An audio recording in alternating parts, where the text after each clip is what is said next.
Assalamualaikum warahmatullahi wabarakatuh. Bismillah, alhamdulillah, wa syukur lillah, wala hawla wala quwwata illa billah. Allahumma salli ala Sayyidina Muhammad wa ala alihi wa ashabi ajma'in. Qala ta'ala, Rabbi surah li sadri wa yassir li amri wa halul 'uqdatam min lisani yafqahu qawli, amma ba'd. Saudara-saudara, para pemirsa yang mudah-mudahan dirahmati Allah Subhanahu wa Ta'ala, terutama pada para putra-putri For Good Kecamatan Secang, Kabupaten Magelang, Indonesia.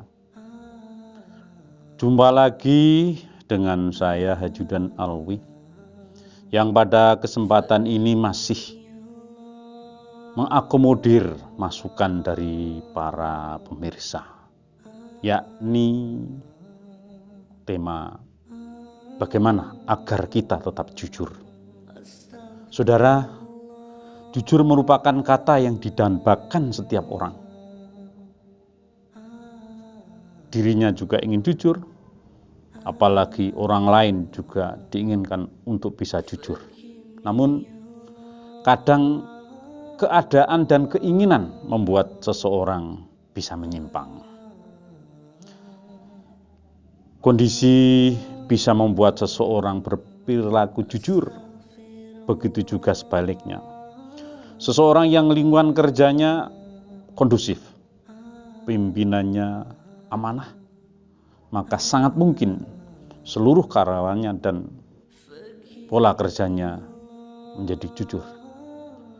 Sebaliknya, jika kondisi tempat kerja terbiasa dengan tipu-tipu, ambisi, dan manipulasi, maka sulit kiranya mengelak dari mufakat jahat. Oleh karena itu kadang-kadang yang justru tersisihkan. Kita faham sefaham-fahamnya, jika sebuah negeri yang para petingginya abai terhadap sikap jujur, ibarat awak kapal yang melubangi kapalnya sendiri. Para koruptor ramai-ramai didaulat, sementara para penggiat anti korupsi ramai-ramai dibuli. Keadaan demikian suatu saat negeri akan hancur. Mudah-mudahan tidak terjadi di negeri Indonesia yang kita cintai ini. Naudzubillah min dzalik. Saudara-saudara sekalian, jujur definisikan sebagai istiwa'us sarirah wal alaniyah wal dhahir wal batin, yakni keseimbangan berbuat dan berkehendak, lahir dan batin. Oleh karena itu, untuk tetap menjadi jujur perlu keberanian, berani menanggung risiko, berani kehilangan pengaruh, berani kehilangan pendapatan, dan berani terhempas dari komunitas. Di antara sekian banyak cara untuk mendasari seseorang agar berperilaku jujur, ada beberapa poin inspiratif yang dapat saya kemukakan. Yang pertama, jujur merupakan sabda alam. Ayam berkokok, kambing mengembik, air tenang permukaan rata. Begitu juga selalu mengalir ke tempat yang rendah. Tiada mungkin buah semangka berdaun sirih. Maka sebenarnya setiap saat kita dinasehati oleh alam agar jujur, karena kejujuran alam membuat kehidupan menjadi seimbang. Poin yang kedua, bahwa jujur merupakan salah satu bagian dari ibadah.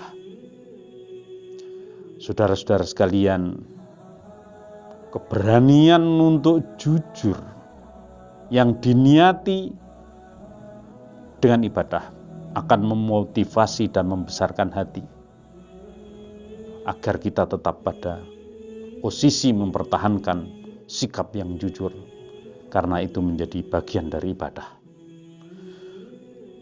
Apa gunanya sudah sekalian harta banyak, fasilitas serba mewah, tapi diperoleh dengan cara yang tidak jujur, maka suatu saat akan menimbulkan malapetaka.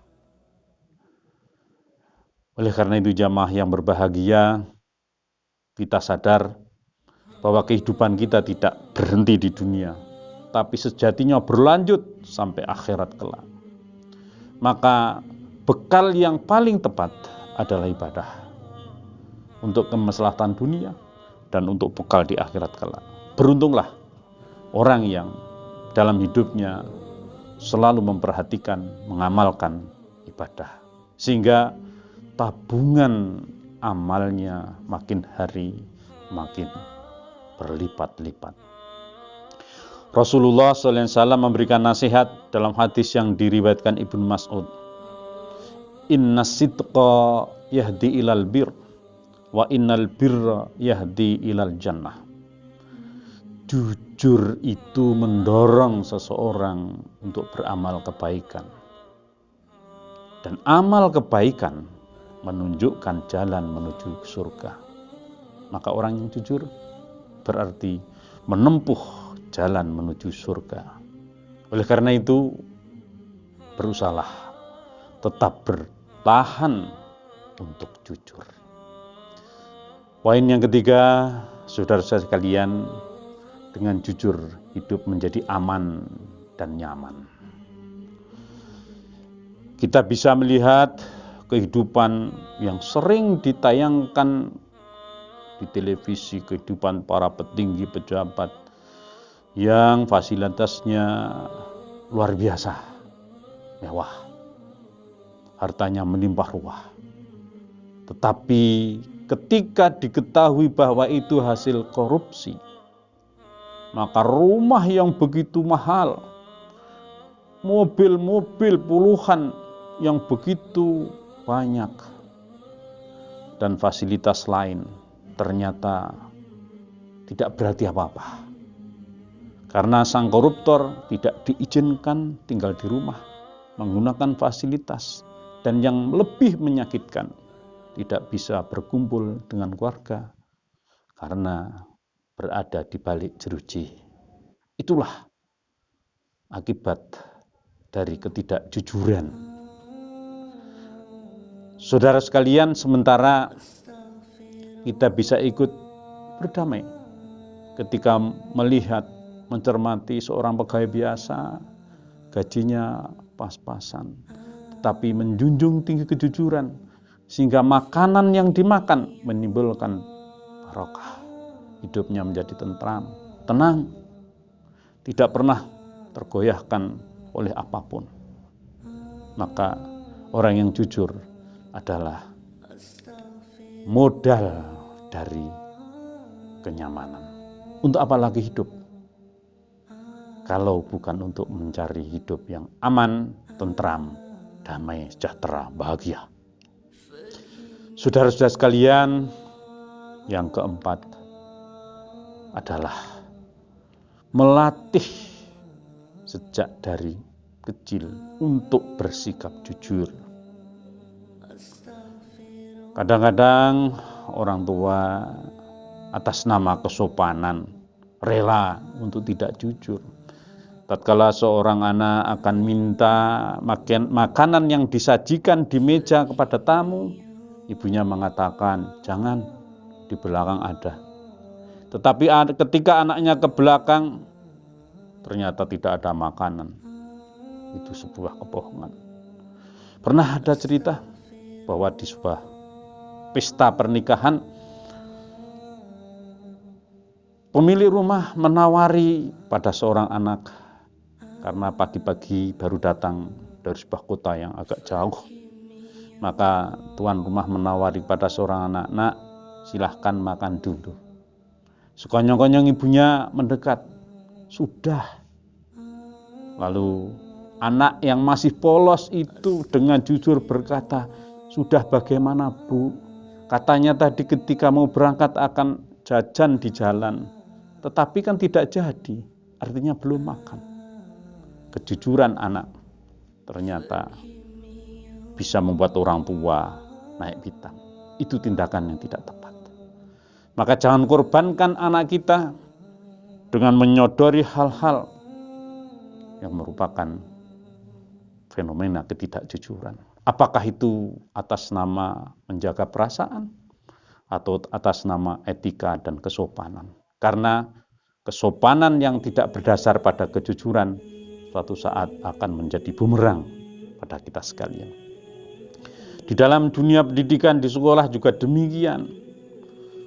Anak yang mendapat pujian hanyalah anak yang nilainya bagus, rankingnya tinggi, lulus dengan predikat yang baik. Hal ini memicu pada anak-anak untuk berupaya agar selalu mendapatkan nilai baik. Padahal kemampuan seorang anak dan anak lain berbeda-beda. Pasti ada yang pandai, pasti ada yang kurang. Karena keinginan untuk mencapai nilai tinggi itulah kadang-kadang harus ditempuh dengan cara curang, mencontek dan sebagainya. Maka guru yang bijaksana hendaknya tidak hanya memuji terhadap anaknya atas nilai yang tinggi, tetapi potensi-potensi lain dari anak yang bisa ditampilkan, bisa diperlihatkan, hendaknya juga dipuji sehingga anak semua merasa mendapatkan perhatian. Maka biasakanlah dari keluarga kita, latihlah untuk selalu berbuat jujur sehingga akan menjadi sebuah kebiasaan. Dan kebiasaan itu pada saatnya akan menjadi kebutuhan. Dan kalau setiap anak, setiap orang di negeri ini mampu menjaga kejujuran, insya Allah akan menjadi negara yang makmur, adil, merata, tidak carut-marut yang mengkhawatirkan.